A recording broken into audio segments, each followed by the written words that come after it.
రండి ఇప్పుడు సమ్మరైజ్ చేద్దాం డిఎస్ఆర్ విజయ్ ఓపెనింగ్ ఏ పొటెన్షియల్ న్యూ అవుట్లెట్ లో ఏమేం చేశాడో.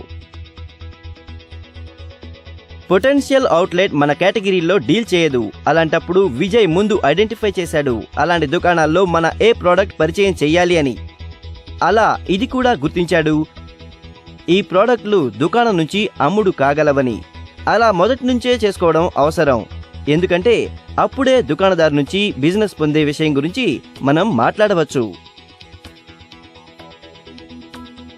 విజయ్ జీసీపీఎల్ గురించి మహేష్ గారికి చెప్పాడు. అలా చేయవలసి ఉంటుంది. ఎందుకంటే మహేష్ గారు ఇంతకుముందు జీసీపీఎల్తో బిజినెస్ చేయలేదు. విజయ్ మహేష్ గారికి లాజిక్ ఇచ్చాడు. వారు ఎందుకు జీసీపీఎల్ యొక్క అన్ని బ్రాండ్లలో నుంచి హీట్ ఏరోసెల్ గురించే మాట్లాడాడని.